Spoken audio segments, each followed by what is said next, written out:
primeira possibilidade de saída do Mengão, ô Renan.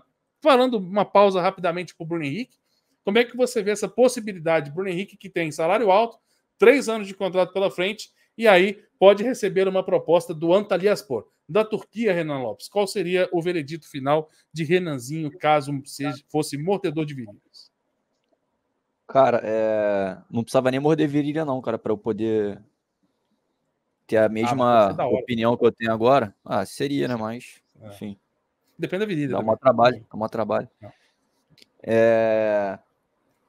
Cara, assim, depois que aconteceu com o Gabigol, assim, não chega nem perto do comportamento, o padrão comportamental do Bruno Henrique não chega nem perto do Gabigol, porque o Bruno Henrique é completamente, é bem mais carismático no sentido de ser boa praça ali, da galera gostar dele e tal, mas assim, o que aconteceu com o Gabigol deixa claro que a idolatria em algum momento ela realmente ela fica muito frágil dependendo do que acontece ali, né? E às vezes basta um episódio, 2 episódios ali para tudo ser desperdiçado ali. E o Bruno Henrique é um jogador que ele já não está conseguindo entregar um futebol condizente com o futebol que fez ele ser, provavelmente em 2019, o jogador mais importante do Flamengo naquele ano. Certamente. Eu acho que o Bruno Henrique ele pega esse status aí de maneira objetiva, mas subjetivamente a percepção é de que esse cara foi o Gabigol, né?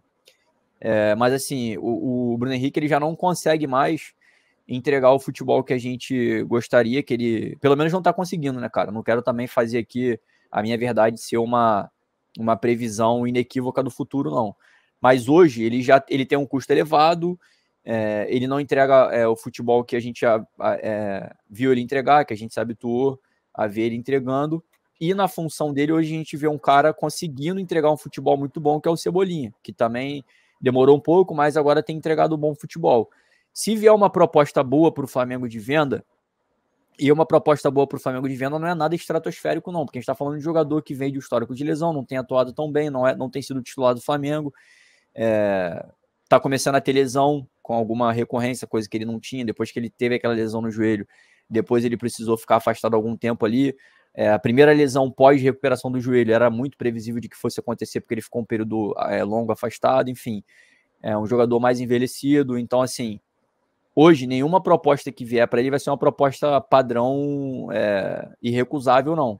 Talvez seja mais irrecusável para ele do que para o Flamengo, pelo fato de repente vir uma proposta com um salário gigantesco, num futebol mais periférico ali, que acaba pagando muito para um jogador, que é o caso do futebol da Europa ali meio que secundária, ou futebol árabe, que acaba tendo que pagar cifras maiores para trazer os caras, e de repente um contrato mais longo, aí já começa a fazer sentido de repente muito para o jogador, começa a fazer um pouco de sentido para o Flamengo, alivia a folha salarial. Então hoje, entendendo que aquilo que faz a gente ter um vínculo afetivo com o jogador, no caso do Gabigol, que foi pedagógico para a gente, isso tem um prazo de vida assim, desconhecido, né? A gente não consegue ver, não consegue enxergar por quanto tempo o cara vai conseguir ter essa idolatria preservada, e sabendo que o Flamengo hoje já tem um jogador para função, se tivesse uma proposta razoável, eu não dificultaria não, cara. Conversaria com o jogador, faria ali uma transição digna ali de um jogador histórico do Flamengo, e colocaria o clube para girar ali a roda da economia ali, porque o clube vai continuar, pô. A gente não vai conseguir ficar com esses caras para sempre, não. Mas eu não me oponho à ideia de venda dele, não. Não me oponho à ideia de perder o Bruno Henrique, não. Não gostaria de perder de qualquer jeito, né? E eu não acho que ele seja um jogador que gerencia a carreira de modo que isso vá acontecer daqui a pouco de uma maneira catastrófica. Eu não acho que ele seja esse cara. Mas se vier uma proposta, a gente tem que analisar de maneira racional e ver se faz sentido. Se fizer, cara, a gente não pode se apegar tanto, não. Perfeito, Renan, perfeito. Eu já penso de outra forma. Por exemplo, a galera do chat já falou que o Alex negou a informação. Como eu falei, a notícia saiu na Turquia, não saiu aqui no Brasil, saiu na Turquia. Eu vi pessoas comentando sobre ela. Então, esse é o primeiro ponto. Quando sai a notícia na Turquia, irmão, desculpa, eu confio zero em jornalista turco. Zero. Confio zero. É igual aquela do TT, do Galatasaray. Saiu só na Turquia. Para mim tem nada. Para mim tem nada. Notícia da Turquia, para mim, eu ignoro. Só de algumas pessoas daqui que eu confio. Mas é isso, cara. Agora, confesso, se fosse a proposta boa para o Bruno Henrique, eu confesso que eu aceitaria a proposta, mano. Aceitaria a proposta. Sim, e tem que ser uma proposta boazinha, né, cara? Quando boa, eu falo. Assim, eu não quero me desfazer do Bruno Henrique, não, cara. Não é para jogar no lixo também, não. Na época em que o Bruno Henrique estava negociando com o Flamengo, que a gente até tinha naquele momento ali algumas dúvidas a respeito de como essa negociação estava sendo feita. Havia algumas notícias ali que demonstravam alguma pressão por parte do Bruno Henrique em querer fazer um contrato gigantesco e tal. A gente nunca soube se isso foi apurado com segurança, se isso foi verdade, mas na época isso foi até um objeto de crítica da torcida do Flamengo, dizendo que era meio injusto ele fazer isso. O Flamengo valorizou ele no momento em que não precisava valorizar, que foi quando ele foi o principal jogador em 2019. O Flamengo vai lá e faz um baita de um contrato com ele merecidamente. Então, assim, ele é um jogador que ele não se comporta de uma maneira que faça o torcedor querer se desfazer dele, e eu tô dentro desse grupo dos que não querem se desfazer dele. Eu não quero me desfazer do Bruno Henrique. Só que é aquela parada, mano. A gente precisa ser racional, a gente precisa enxergar o futebol que ele entrega, o quanto que ele custa. Sei que a idolatria também tem um pequeno adicional ali no custo para o Flamengo, e eu não vejo problema nenhum nisso, um ídolo custar um pouco mais caro, porque ele tem história no clube, ele movimenta a torcida, ele tem identificação. Tudo isso são vários fatores positivos que a gente precisa enxergar no Bruno Henrique. Só que o que mais prepondera aí é o que o cara consegue entregar dentro de campo. O Bruno Henrique ele não está conseguindo entregar por vários fatores, até por fatores estratégicos, táticos, plano de jogo. Então a gente também precisa relativizar um pouco isso. Mas se vier uma proposta, o Flamengo tem que olhar com um olhar profissional, com um olhar de clube, não um olhar de torcedor. E se fizer sentido o jogador quiser ir, cara, não dificulta, negocia e a gente vai seguir, mano. A gente vai seguir.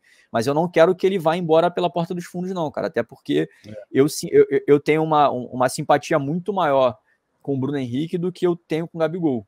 A minha análise do Bruno Henrique vai ser sempre contaminada mais pelo meu olhar de torcedor do que por um cara que está enxergando futebol. No caso do Gabigol já era um pouco contrário, no meu caso. Eu vi ali as fragilidades que o Gabigol tinha como jogador e achava um pouco desproporcional para o salário, desproporcional para a elite que ele representa, até um desperdício de talento. O Bruno Henrique já é o contrário disso. O cara sempre se entregou, quando voltou de lesão, voltou se entregando, voltou até atuando bem.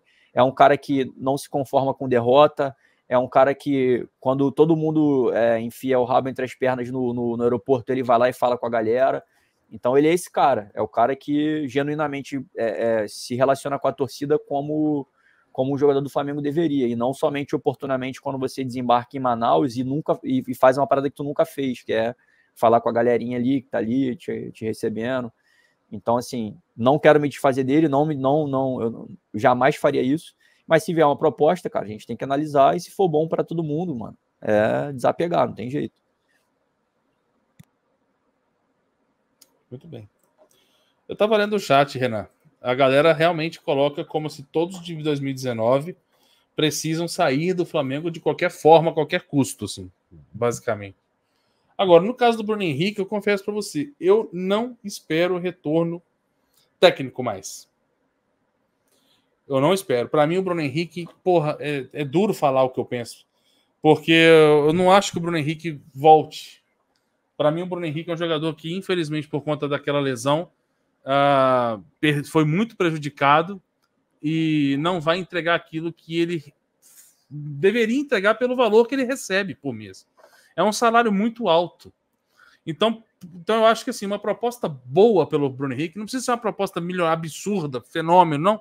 Uma proposta boa, você já consegue encerrar um ciclo no tom que você está falando. De tipo assim, sair, porra, exaltado, pela porta da frente, né, literalmente carregando a sua idolatria junto com ele, deixando ela aqui com a gente também.